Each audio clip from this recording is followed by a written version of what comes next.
மச்சாண்டே Kumar sir வந்துங்கறாரா? Kumar sir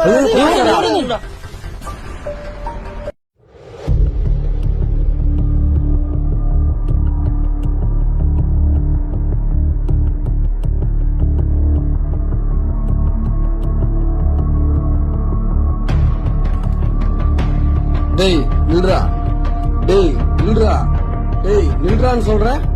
sir கையெடுங்க sir. கையடா, கட்டடிக்காதீங்கடான்னு சொல்றேன். வாடா sir கையெடுங்க sir.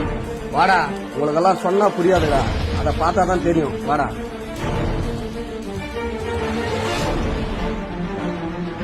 ஏறா வண்டியில, ஏறா ஏறா வண்டியில.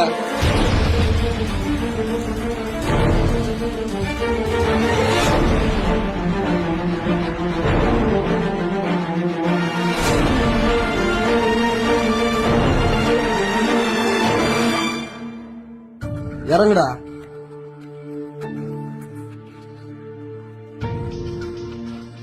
போய் பாருடா, நல்லா பாரு. பாத்தியா, உங்க அப்பா தான் உனக்காக எவ்வளவு கஷ்டப்படுறாரு. பாத்தியா, யாருக்காக? எல்லாம் உனக்காக தான்டா. எவ்வளவு கஷ்டப்படுறாரு பாத்தியா. இந்த வெயில்ல நீ கஷ்டப்பட்டா அதனுடைய வலி நான் உனக்கு தெரியும்டா. இத பார்த்தா திருந்துடா, வடிக்காத சுத்தி நிக்கிறீங்க. என்ன பாத்தி, நான் காலையில வேலை செஞ்சு போயிடுறோம். நீ நைட்டு பக்கம் கஷ்டப்படுற. எல்லாம் என் பையனுக்காக தானா. என் பையன் படிச்சு பெரிய ஆளாக வரணும்னா அதுக்காக தானே இப்படி கஷ்டப்படுறேன். கண்டிப்பா நல்லா படிச்சு என் பையன் பெரிய ஆளாகி வருவானா.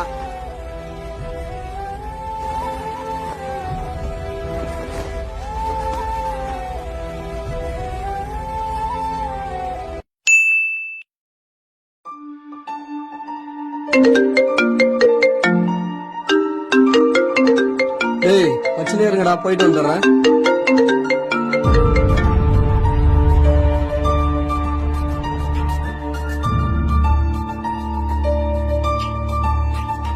ஏய் சாரி போயிட்டு வாடா போலாம். மச்சான் வாடா போலாம். ஏய் வாடா.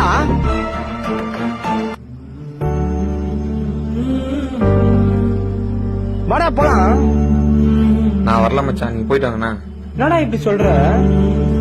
இல்ல மச்சான், எனக்காக எங்க அப்பா எவ்வளவு கஷ்டப்படுறாரு தெரியுமா? எனக்கே நேத்து தானே தெரிஞ்சு. அந்த வெயில்ல எங்க அப்பா கல்லு தூக்கி கஷ்டப்பட்ட அந்த வலி நேத்து நான் அதை பார்த்து என் கண்ணே கலங்கிச்சுடா.